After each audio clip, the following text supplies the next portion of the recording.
Calling to order the Board of Education special meeting for Tuesday, February 17th, 2026. And we do have a quorum. Thank you guys for showing up, and we will start with our introductions of guests. And Isam, we'll start back with you. Sounds good. Isam Ahmed, Executive Director, Institutional Effectiveness and Planning. Navarro Chandler, Dean of General Education and Transfer. Just swallow real fast. Lisa Parks, Dean of Business and Workforce Development. Richard Plott, CIO Technology. Mike Pollock, CFO. Lisa Stanton, Vice President of Operations and Finance. Jamie Harrington, Vice President of People, Culture, and Safety. Dave Kohler, Vice President, Student Learning Success. Well, and Don in the back so quiet, please introduce yourself. IT Support Supervisor. Rusty Reese, Dean of Health and Public Service. Welcome, welcome. We have our information presentation on the overview of the budget process and budget update. So I'll turn it on over to you. So I'm happy to announce that Mike, Dave, and will be helping me with the presentation today as we go forward. So our agenda will really be kind of what we've done in the past, zero-based budgeting, explaining that. We added some roles and responsibilities as far as how we approve our budget through the college up to the board level. Our development timeline where we have all of our information. State of Oregon appropriation changes. We want to go through the CCSF a little bit, talk about reserves, and then show you what our requested budget looks like. And then open for any questions. Of course, while we go through this, feel free to ask any questions as we go through. So the college does use zero-based budgeting methodology as we go through our budget. So this allows us to be forward focused, looking at the why. We're making our budgets based on our priorities going forward, not what we've done in the past. It also allows us to have more participation throughout the colleges. So we have a lot of budget managers going in and developing their budgets and moving those forward versus the business office rolling over, the budget office rolling over what's there. So there is a lot of time and prep that goes into developing our budget. It also follows our strategic plan and the goals and priorities that each department has set for them. One of the things that I talked about is the roles and responsibilities, and there's kind of three main steps that we go through. First is the departmental level, where the budget managers are working with their departments, looking at their goals, putting their budgets together. It's going to their dean or the next level, making that division, and they're looking at the budget from the perspective. They have multiple areas that they're looking at. And then it goes up to the vice president, who's then looking at their entire divisional area to see what that looks like, making sure everyone is going in the same direction. We're meeting goals and the priorities with that division are being identified and shown through our budget. The next step, which really is going to start in March, is that institutional level, where it comes to executive team, and we're looking at it for financial alignment and stability, long-term stability, and then making sure our institutional goals are also being prioritized in there. SLT is evaluating strategic still cross-divisional impact of all of our budget. And then when we are done looking at all of that, that's what we take the requested budget that you'll see later today, and we create actually the proposed budget that we bring to the budget committee. And then that third level really is the district-wide budget approval, where it comes to the district budget committee and then over to the board for adoption. So there's a lot of steps that go through that, and everyone has some responsibilities there. As I mentioned, our timeline, we started our budget process actually back in November when we opened up our program. Budget managers started developing their budget. The end of January is when all budgets were due and reviewed by VPs. The budget office is now putting all of that work together and providing and preparing the information we need at an executive level to start reviewing the entire budget. So that will happen in March. Also, we talk a little bit about the tuition and fee approvals. We bring those forward now as we're developing our budget so that students have a financial, understand what the cost of education is next year, and then they can put together a financial aid package. So this month is the first reading of tuition and fees, and then next month we'll ask, it'll be the second reading and approval. Again, our budget committee meetings happen in May. And then we bring it to the board, if they approve the budget in June for final adoption.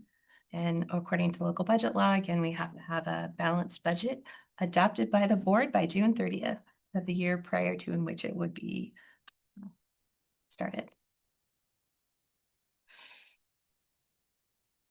So with our updates with our website, we have moved non-essential, non-legal information off the public website onto our intranet. And so a lot of the information for budget, other than the actual items that are required to be posted at the newspaper or the actual budget document itself, is actually not legally required. And so we moved that back into the intranet.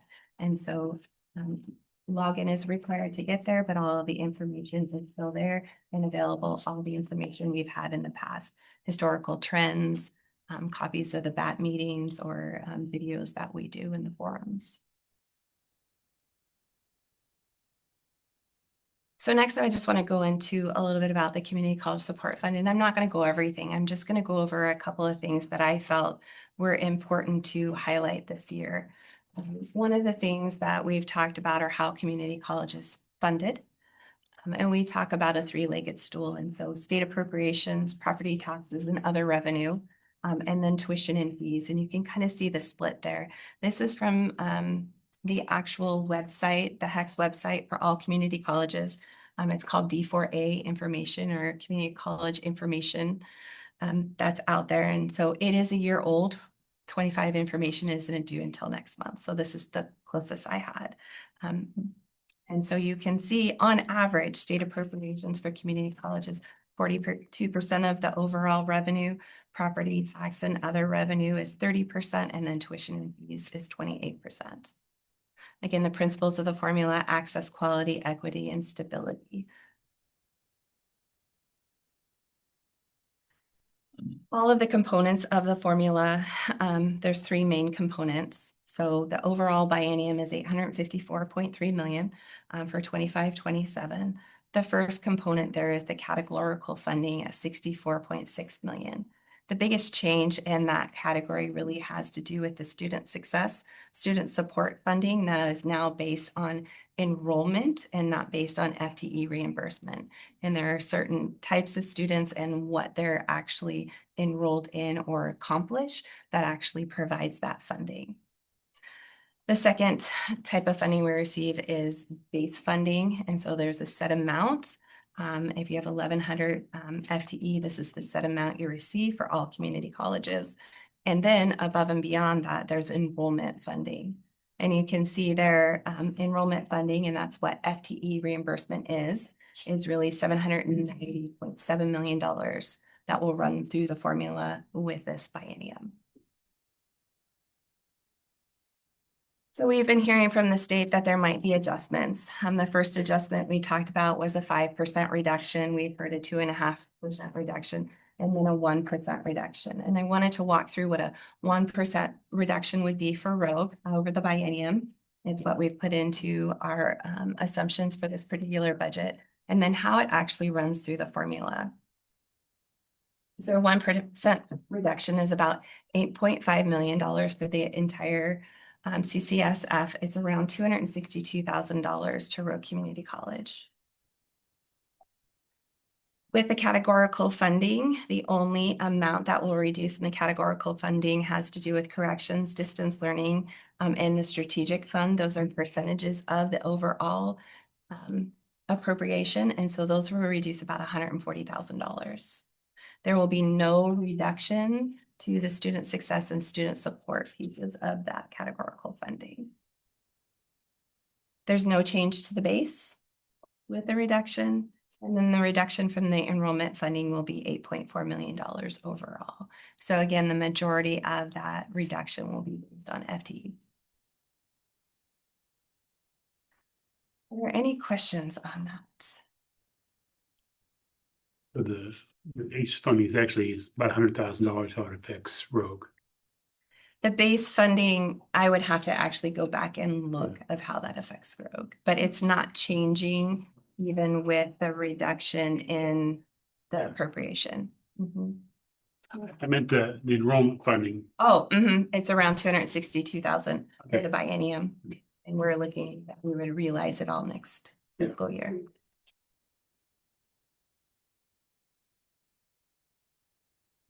I wanted to go over the student success, student support piece just a little bit so you could see how the funding has changed. And so this started in 2025 and it's increasing every year until the year 2030. And then it'll be a set 10% of the overall appropriation for CCSF. Until then, it's growing each year. And they're also changing the funding right now at 60% student support, 40% student success. And that's changing here and going 50-50 starting in 27-28.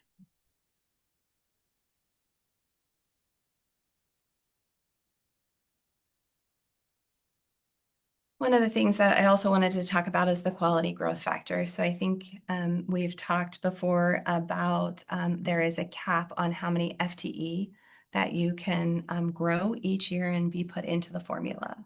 And so I know this is hard to read, so I will walk through some of the numbers I do want you to know about.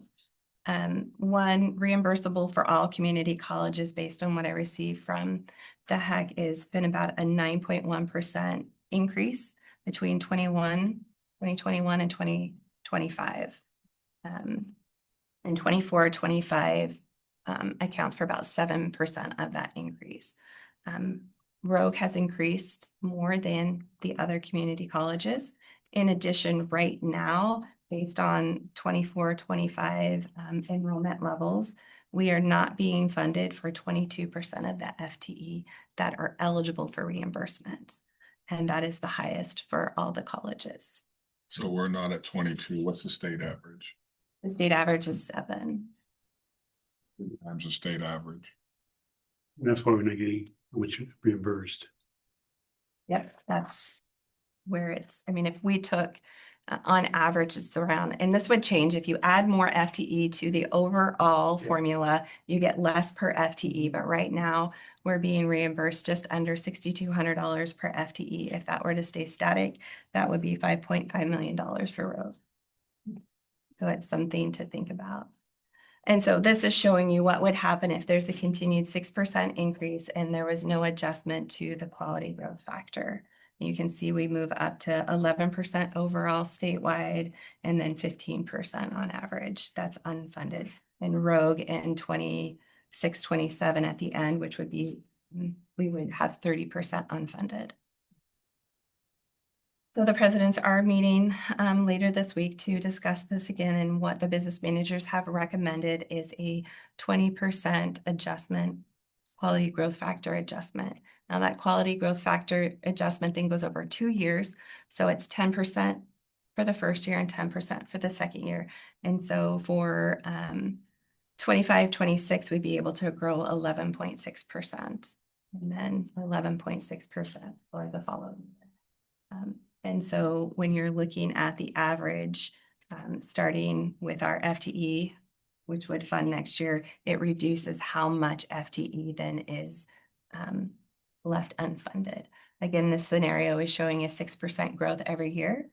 So Rogue is still in the last year, 15% unfunded, but that's because we're still continuing to grow at that 6%. There's lots of assumptions we could put in there to show many different things, but being consistent with how that growth is, I think shows you we go from 30% unfunded down to 15% unfunded. I'm going to pause and see if there's any questions.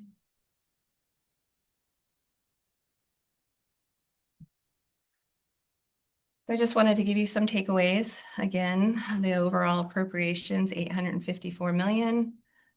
We're assuming a 1% reduction in our projections going forward. So $845 million. To Rogue, that's $262,000. In our assumptions, we're assuming that 20% growth factor biennial adjustment has happened. And then again, categorical funding where student support and student success continues to grow until that 10% of the overall appropriation in 2030. Can I pause here real point? real quick for a point of emphasis. Reason adjusting the quality growth factor is not an obvious solution is because you have to remember we're on a distribution formula. Yeah. So the only way Rogue gets another dollar is if somebody else gets $1 less. And that's the challenge is where and how do we prioritize and kind of move with it. And so I think right around half of the schools are negatively impacted right now, and it's just we're the most negatively impacted. The thing that really jumped up my eyes open is Portland is over 5 times our size. We have more unfunded FTE than they do because of our growth. But it's the reason when people are like, well, that seems so obvious. Why don't we do it? Is because it does. It unfortunately doesn't create a hold harmless for others for one institution to get an increase. It's a zero-sum game. I'm going to turn it over to Mike and Dave now. Thank you, Lisa. Good afternoon. So we are going to go through the proposed tuition and fees for Associate of Arts and the BAS Bachelor of Applied Science for next fiscal year 26-27. So here is the proposed amount for the Associate of Arts. In-state tuition this year 25-26 is $124. The proposed amount would be $128, is a $4 per credit increase and a 3.23% increase. Out of state, currently this year is $154. The proposed is $160, a $6 increase and a 3.9% increase. And then international currently is $415 with a proposed amount of $429. Totaling a $14 change and 3.37%. Next slide, please. Mike, I want to just comment on this on Yes. that last slide. It says AA at the top, but it's really all of our lower division collegiate. Just want to make sure that's clear. Thanks, Dave. Just a question, what's the breakdown between in-state, out-of-state, and international? I mean, I'm presuming it's about 90% in-state. Does anybody know?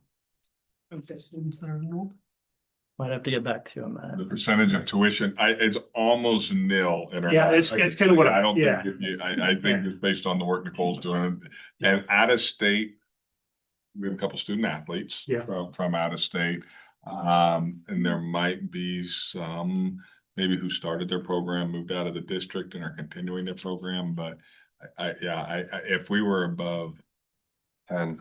and I would be 10%, but 10. 10. Yeah, okay. Yeah, but it just, without having residence halls, with having limited athletic, I mean, most our programs and our efforts are really to serve the needs of our Yeah. region. yeah.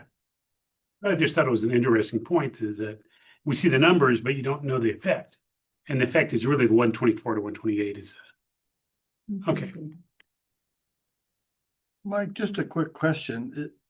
I'm trying to figure out what the chicken and egg.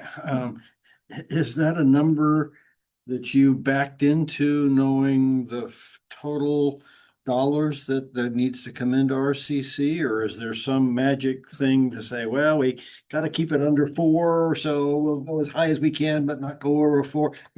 How is that determined? I'll help them with this number tripping over. Honestly, what you're going to see in the budget projections is a significant gap that we need to address between requested expenditures and anticipated revenues. And we have 3 funding sources: the state, which you just saw we're capped out at based on growth management, property taxes, which we're legislatively locked in at. So the only other mechanism, students. And so it does fall on the student more than we would care for it or like for it to. And so I think honestly it was how much is the most reasonably we could put on students. I want to add one interesting concept here. So last week while I was away, I got to watch 3.5 hours of Heck meeting. There are people who like those. Yeah, I'm telling you, it was must-see TV. But one of the aha moments for me is that support for student learning in Oregon in many ways much follows federal funding. And the observation that was brought up in the meeting was that Oregon institutions, universities and colleges are funded below the national average. However, state support for students is above the national average. And I use that analogy for the way federal Pell is presented. So federal Pell is designed that a student's eligibility is theirs to shop at whatever institution they choose. So if I'm in Boston and I want to attend Harvard or Bunker Hill Community College, my federal Pell is the exact same amount of money. It just stretches farther at Bunker Hill.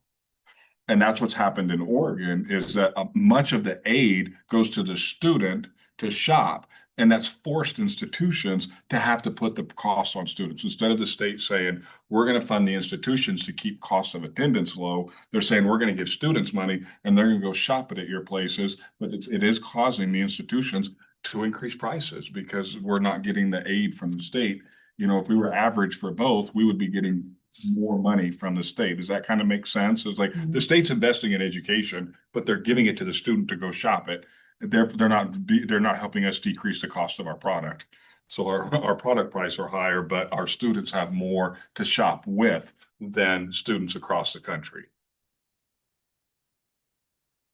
So it's tricky because we have a lot of students who are in a donut.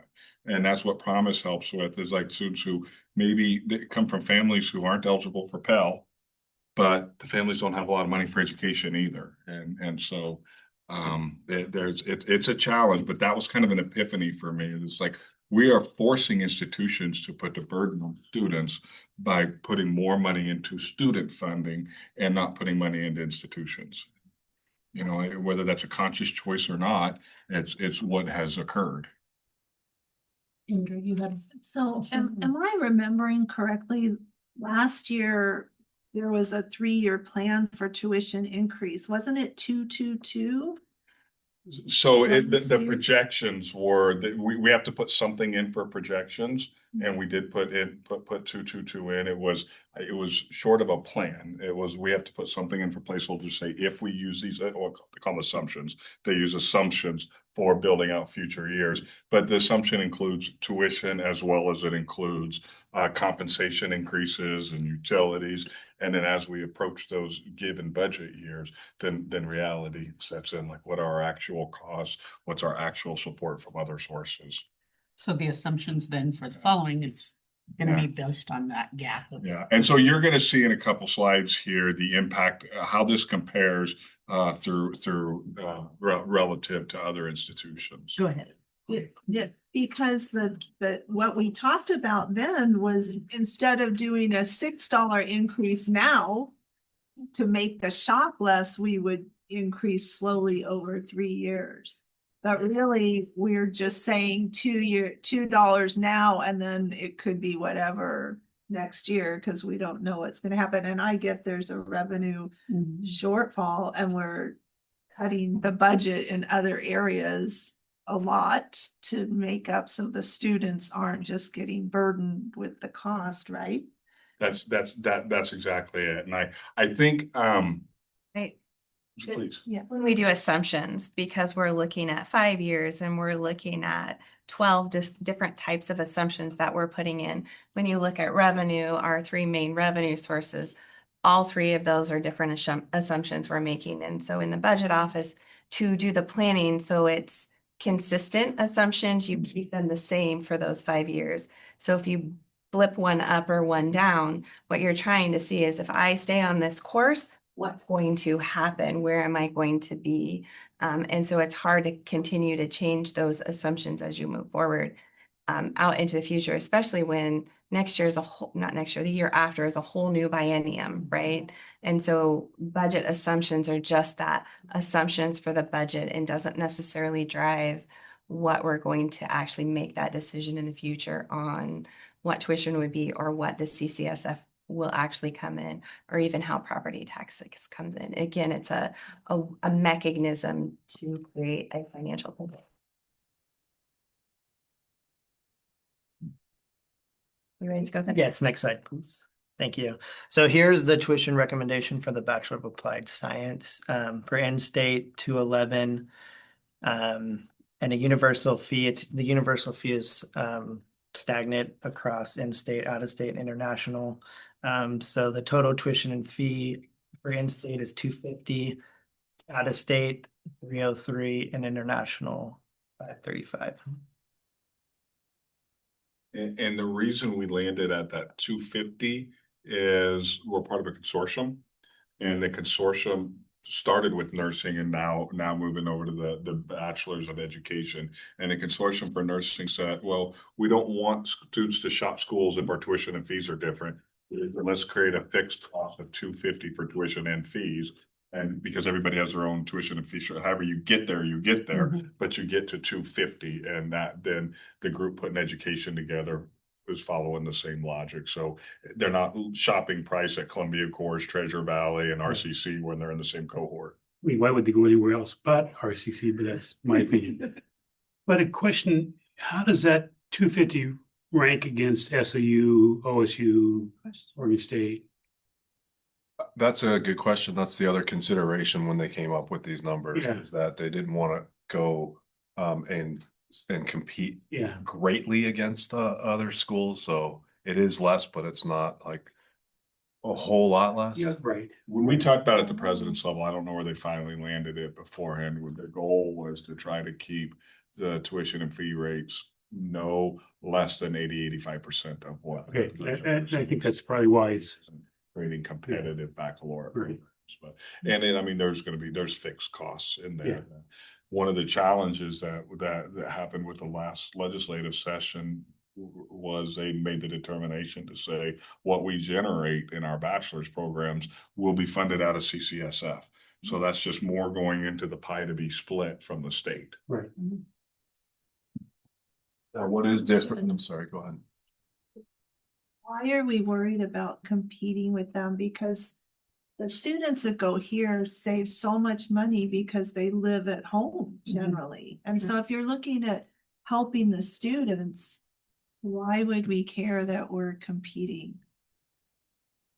I believe it was just a consideration to just make sure that we're working with our higher ed partners. Let's push back. Because for this program, they're enrolled in the exact same courses. So because it's a consortium, what they don't want is a student to start the program term one at Treasure Valley and then find they can take it for $7 cheaper at RCC and say, next term, I'm gonna become an RCC student. And so then they become an RCC student, and then Columbia Gore says, we're going to lower our price. And so they're in the same cohort, taking the exact same classes, and you're just watching like prices change. And so that's where the consortium said, we're going to share instructional materials. Let's share fixed costs for it to be there. This is still for baccalaureate level courses. It is it's very competitive. That price. makes Yeah. sense. I was meaning with the SOUs Yeah. and Yeah, well, so part of the reason is each of these programs, excuse me, they have to be approved at the state level, and the universities have an opportunity to provide input. And it becomes a very political process, whether we like it or not. And as soon as it becomes political, we run into those narratives as well. Do you know what they do charge? Or like how you said a little less, how much? Yeah, but it's like, as Randy said, we tried to keep it in that range of 85%. And that was a decision made when the first 80. consortium. Yeah, 5%, okay. The only differences that you'll see here might be our out of state and international, like from the consortium. They may have different ways that they charge international students or. I think we could probably look at what SOU's per credit tuition is and bring that back next month. I know they struggle, but we need to help our kids here. Thank you. So this chart just kind of shows, we're talking about the increases over time. Since 2020, you can see we were at 116 tuition for in-state, and now they've been very moderate increases, 3%, and then it was flatlined at 120 from 2022 to 2024. and then a 2% or $2, and then now the projected of 3.23 at $4.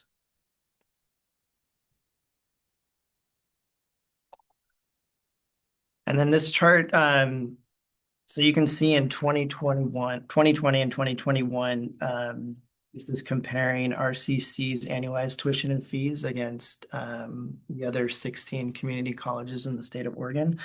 And our tuition and fees were actually higher at $6,300 compared to the average at $5,900. So we were actually 7% higher than the other community colleges average.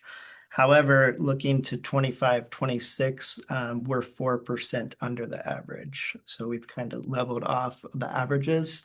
And then the 26-27, those are projected amounts, but you can see from 2021 to the projected 26-27, we've had RCCs at an increase of 8.5%, and our community colleges on average have had an increase of 20.67%.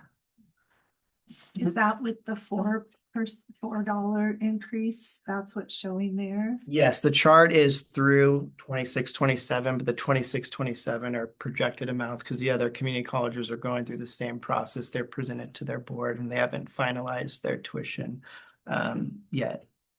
But yes, that includes the $4 increase.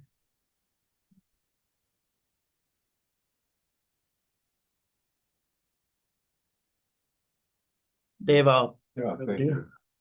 Yeah, so we're gonna go through some of the recommended increases in course fees and program fees next. And I want to make sure that you all understand we do our best to try and keep the course and program fees to a minimum. And we want to make sure that the students who are getting the benefit of some of the higher cost courses that lead to higher wage programs, they're the ones that are paying for it. It's not subsidized by the entire student population. In particular, when we have some pathways that lead to positions that don't pay that well, right? And so we want to make sure that that's a consideration. And so these are the reasons that we do have high cost courses and programs, higher cost than just standard tuition and fees. And so when we go through these, we can go back to one of these 4 reasons. There at least one of these in each and every one of those. And so, Question? Sure. Sorry, I just want to clarify what you just said. So the students taking courses where their career jobs will make more money, are subsidizing the ones that might not the opposite. have jobs that are harder to get or pay less? No, so the programs that are typically very high cost for us lead to a lot of high wage jobs like nursing, for example. Dental hygiene is another good example. And they also have a host, because of just the high profile nature of those programs, there's a host of additional costs to the college, right? And we don't expect to spread that cost to the college for those programs to the students who are in early childhood education, for example. Does that make sense? Yes, thank you. So either specialized equipment or technology needs, accreditation requirements where there's faculty to student to faculty ratios embedded within it, or there's limited enrollments that be due to facilities, space, that kind of thing, or expensive instructional supplies such as welding. There's a lot of high costs, steel goes up tremendously, those types of things. And then, of course, there's like lab clinical hours, that kind of thing with our partners that could lead to higher costs. So we look at all of those different things when we go and make these recommendations. So the next slide, please. So first is the set of apprenticeship courses. And you can see there's a number of them, not all of our apprenticeship programs, but a number of them are needing an increase in the fees. And one thing I do want to call out, there's on 216 A through G, those courses, I wanted to just let you know that the G course was a brand new course that was added this year. So it would, even though the increase says $30, we're recommending that set of courses goes from 305 to 335, but the G course would actually go from 0 to 335. Just to keep it in line with the other. And that's simply because it's a brand new course this year. So I just wanted to make sure. And again, we're trying to keep those costs minimal, so that we're not increasing them every single year, but we're increasing them as we need based on the external costs, the external environment, and the costs associated to college for those. So the next. Do some of our business partners help pay for some of these apprenticeships? Yeah, so the business partners do pay for the apprenticeship programs themselves. The students are earning wages. They may be earning at a rate lower than like a journeyman, for example, but as they progress through their apprenticeship program, they get designated increases along the way. So maybe they go from 70 to 80% after the first year, 80 to 90% after that, and then eventually they get to the full wage. So they're getting paid, and as a portion of that, the employers are also paying a portion. Great. So next slide, please. Manufacturing and engineering technology. There's a whole host of increases here, and you can see most of the courses here had no course fees at all. And so this is again to help cover the cost of those very expensive technology that's required, CNC, lathes, CNC mills, all of those things are not inexpensive. So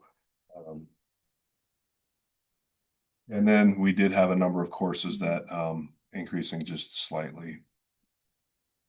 Next slide, please. Mechanical engineering and visual art and design. And you can see all of these are brand new course fees.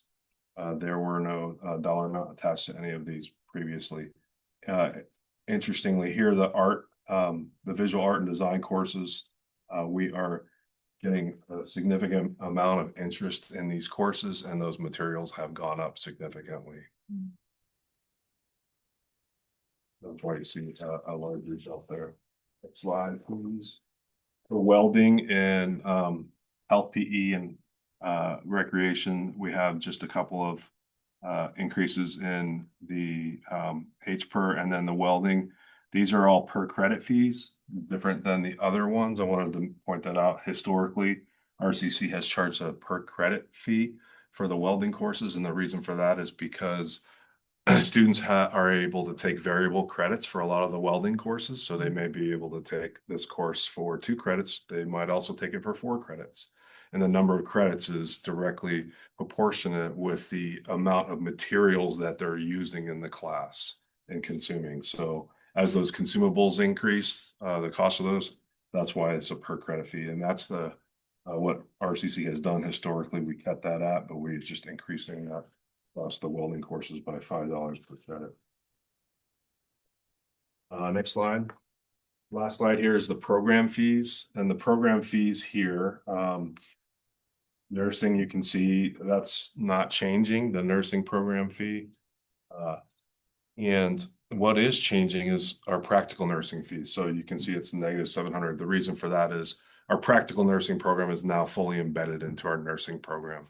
And so it's inequitable for us to charge this set of students one price and this other set of students a higher price for the exact same content of the first year. So with that, we're just fully embedding that program in there, and the fee structure will be the same.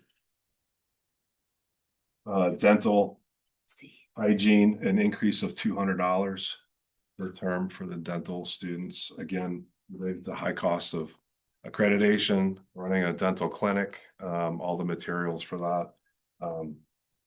And then the diesel and automotive program fees here are also per term, $70. These are because we are going to start having uniforms for those individuals who are in those programs, so that they start understanding some of those employability skills that go along with it. And this is a model that is, prevalent throughout community colleges across the nation for many of these types of programs. So And that will be a cost to help offset the increased cost of the college for laundering, all of that. I mean, we won't launder it, but we'll contract. Yeah, and then so next slide, unless you have questions. You want to talk about the Oh, yes, so the resolution in here, I neglected to include information about the program fees in the resolution that you have.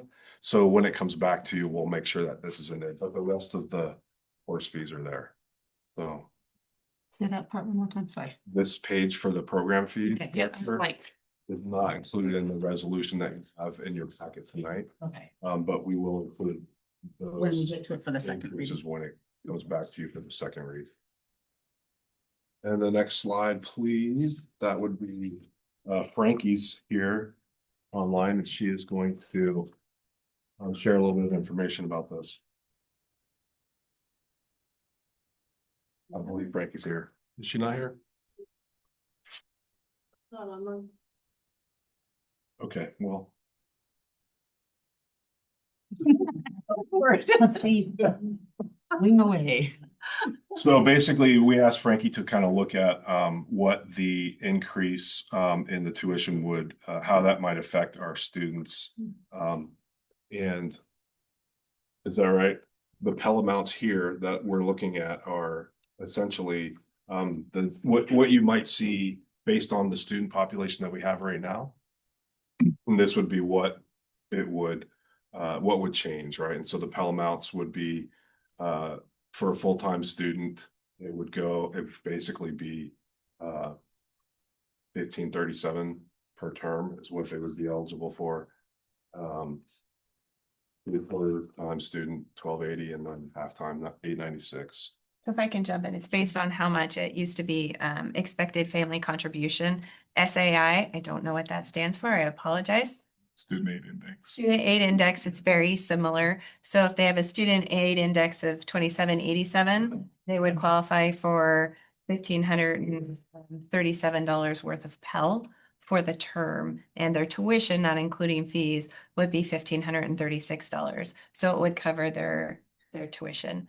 Again, with the new way financial aid works, it's by credit, and it used to be full-time, 3/4 time, and half-time. So it does adjust. And so Frankie's put in here just kind of traditionally what we've talked about. So if you had a student aid index of 2772, the Pell amount would cover your tuition. If you had a student aid index of 2762 and half-time, right, and 3/4 time, so half-time it would cover as well. So at all of those levels, it will cover from Pell.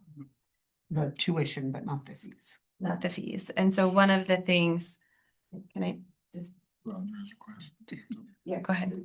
Yeah, I'm having trouble identifying what that SAI of 2787 actually is. That's certainly not an annual. So, Roger, Frankie's on now.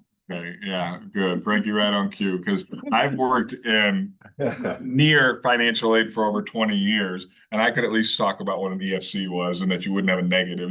The least your family would be able to contribute $0, and you can actually have a negative SAI. But we're fortunate that we can phone a friend now because Frankie's here and probably can explain this a little bit in greater detail. Frankie, we queued you up. Yeah, so sorry about that. I was double booked. Okay. So what I understand is, what is an SAI and how is it less than 0? Is that the question?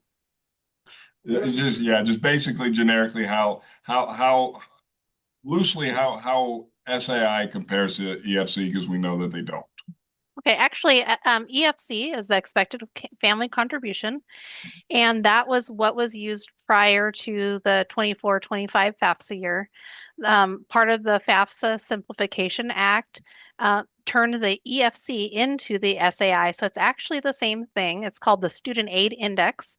The point of it was to create a better explanation, because students would come into our colleges and just expect to write a check for the amount of their EFC, thinking that if they went to I don't know, UC San Diego, and even though the costs are really high, they thought they could just write a check for $17 because that's what their EFC was. And that's not how those work.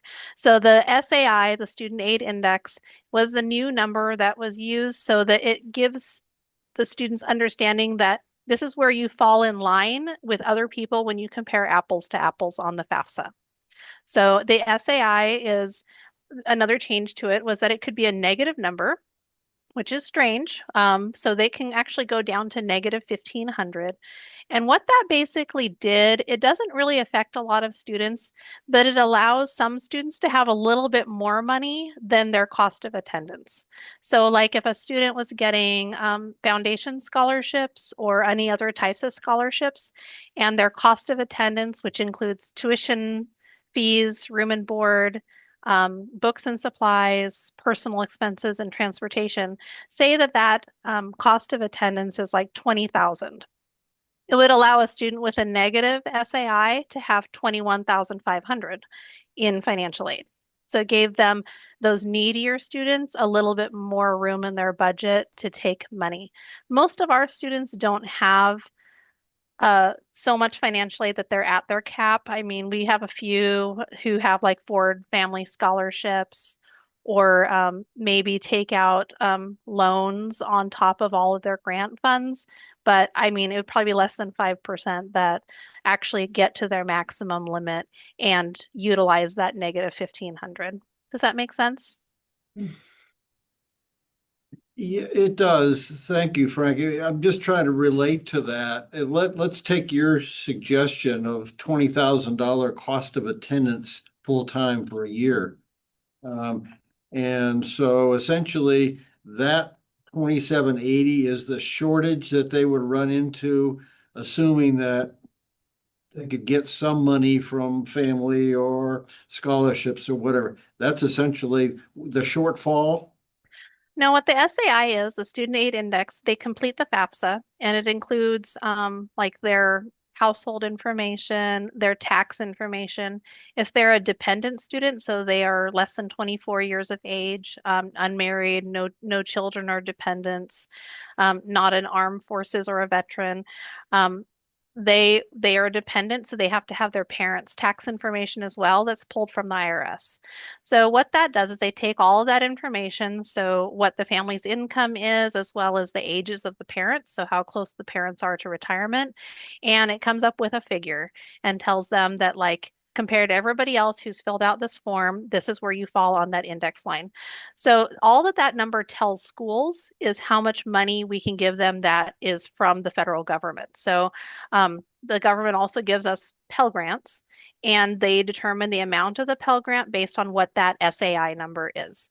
So this number, you know, it's different for different schools. At a community college where our costs are lower, you know, it might, being 2,700 in a cost of attendance of 20,000 is like there might be some students who don't qualify for as much need-based aid because between Pell Grant, Oregon Promise, Oregon Opportunity Grant, scholarships, and their SAI, their Student Aid Index, they might not have any need anymore. So they would have to get like unsubsidized loans, which are non-need based. It also helps us know if a student qualifies for work study. But at say a private university where the costs are like 60,000, that 2,700 is so small that they actually have a lot more room for need-based aid. So the number is used by every college across the country that uses federal aid. And depending on the cost of that school, that number plays in a little bit. Since our school is a lower cost school, it might change subsidy for loans. If somebody asks for Stafford loans that are subsidized, which is interest free, and also unsubsidized, which accrues interest while they're enrolled, if they had a bunch of grant funding and scholarship funding, they might not qualify for any interest-free loan. They might only qualify for the interest-bearing loan. I think the next slide will be helpful. We'll help you understand RCC. It is a very complex thing. It's a table that allows them to know how they can award at each institution, but it is not going to be easy for a family to take that and interpret it. Yeah, I was trying to, translate that into dollars. Yeah, no, don't waste your time doing that. Yeah, the index number is just a number that's used by schools to determine what aid we're allowed to give students. So the feds tell us with this number, this is how much Pell Grant that they can have. So that's how I could make that chart for y'all, was just to say like, okay, if they had this EFC or this SAI, they would qualify for this much Pell Grant, which covers their tuition in full. So anybody that had that SAI or lower would have their tuition paid in full with the Pell Grant that's assigned to that amount of SAI. So if their SAI was higher, then that means that they are going to have a gap in how they cover their tuition costs. And so they can cover it in other ways. We have other grant funds and we have scholarships and we have loans and we have work study. So they can still cover it. It just won't be covered in full by Pell Grant. Okay, thank you. So, and Dave, you want me to cover this next one? Yes, please. Okay, sorry. Well, and it's so hard to explain these things because and they change every year. Like this year, there's a bunch of new changes that we're trying to wrap our heads around. But I was trying to put a good visual together for like what our student population is at RCC. So based on this current year's FAFSA information that we've received for all of our students, so I'm using this year's information and what next year would look like, 64%, so the dark blue, they have the SAI that's low enough to where they qualify for full Pell Grant, which covers their tuition. So 64% of our students qualify for full Pell Grant. We have a very needy student population, okay? Then there's that little light blue sliver, and that is the students that fit into that 2787 that I said that covers tuition in full based on the last chart. So 68% of our students are needy enough that they receive enough Pell Grant that covers their tuition in full. So then those other two little pie slices there, the 11 and the 21, so 32% of our students don't get enough grant funding in Pell Grant to cover their tuition in full. So, 2/3 of our students qualify for enough free money just in Pell Grant to cover their tuition. So the green slice is students who qualify for some Pell Grant, but it doesn't cover their tuition. So they have to make it up in other ways. We have some grant funds, we have Oregon Opportunity, Oregon Promise, RCC Foundation. A lot of them get third-party scholarships, or they can take out loans. They could work on campus. So they have ways to pay for it. Then that 21% orange there, those people do not qualify for any Pell Grant. So we have about 1/5 of our students who don't qualify for any Pell Grant, and they rely on other types of aid to cover their tuition. I think Does that help? Yes, thank you, Frankie. I think an important takeaway is that when we think about tuition increases, course and program fees, we're really taking a deep dive to see, how is this going to affect our student population? And I think that's the takeaway. Well, and the nice thing about like the dark blue category, yes, it covers tuition in full, but they have more than enough to cover tuition, that they have extra money that does pay for those fees that they get tacked on, the universal fees, and then also if they have any books and supplies that they need. So it's when you get into those other little categories that they're trying to make ends meet somewhere, and usually they do qualify for something else. There's not a lot of times that students only get Pell Grant, like especially those students that have 0 or to -1,500, the dark blue. If they apply early, we also have first come, first serve funds in the Supplemental Educational Opportunity Grant, the SEOG grant. We give them an extra $100 a term. And so that if they're at least half time, so 6 credits or more, so they have that added on. And then Oregon has the Oregon Opportunity Grant, and that gives them, probably about a couple thousand per term. So that also helps pay for some of their other expenses. Thank you. I have a question. Sure. Is that, so do you keep track of, I'm just curious, as over the years, as tuition increases, does that pie pretty much stay the same, or do we notice it affects the students in the orange more than the students in the blue whose fees are covered for the most part? Does that fluctuate, or it does, as fees increase through the years, it stays pretty steady. Do we know that? I would say that it has stayed pretty steady over the years, but with the FAFSA simplification that took place last year, it really affected how many students received Pell Grant positively for us. So the calculation and the formula changed so much that our Pell Grant increased pretty significantly. I think it was millions from prior years because more students were eligible for Pell Grant based on the new formula. So they are doing some changes to this next year. Like there's some little categories of students who met the minimum AGI from their taxes, their adjusted gross income, where even though their SAI on the FAFSA was really high, they still got a minimum Pell, which was really kind of strange. We had some students that would have an SAI of like 25,000 or even 40,000, which is more than our cost of attendance.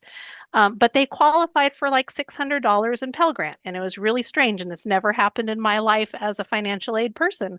But this next year, they're removing that because it doesn't make sense. Another thing that they're changing for this next year are that students who have enough scholarships and grant funds in other categories besides Pell Grant to cover their full cost of attendance will no longer qualify for Pell. So Pell Grant is no longer going to be an entitlement like it's been treated for the past 40, 50 years. So it's always hard to tell because each year is not apples to apples based on how they change the formula. Frankie, I love the input, and as you guys can see how knowledgeable she is, I'm a little sensitive to, we have a couple more slides we got to get through, and we've got our 5 o'clock meeting ramped up as well, so. I can do the rest of the slides at our budget orientation that happens next month. Okay. Or in April, if that's okay. So Okay. then we can end. The only thing I want to say on this is Frankie and I had the opportunity to meet with ASG and run through the information that was on the resolutions. And so they do know that this was coming, and then we'll meet with them again before the second reading next month. So just so you know, we did meet, walk through this information. And the only thing I would add, Indra, in examining this for institutions in the past is where sometimes it fluctuates too as economy based. So if you have high unemployment, a lot more Pell eligible people enrolling at community colleges. Whereas now where we're closer to full employment, we're going to have a lot more students who maybe are earning income, have less Pell, but they want to upskill. So they're taking courses, but they're eligible for less aid. So a lot of times you will see eligibility formulas fluctuate with the economy, who's enrolling and upskilling, or I don't have a job, I'm finding a job. Right. Well, that I find a lot of times in the business that, the low income make it, the wealthy make it, but you've got that middle income that barely can. And that I get concerned about that, where when the fees go up, they just can't do it anymore. And because they're in the middle. And so that's why I'm concerned about some of those. Are we hurting those students who then can't come, or they choose another path even? So that was my question. I like that idea of finishing it at the next thing. Thank you so much for your time. Any questions on the regular agenda before I just? Closing the work session, we will start back up again. Let's say 4 minutes. Everybody take a little break.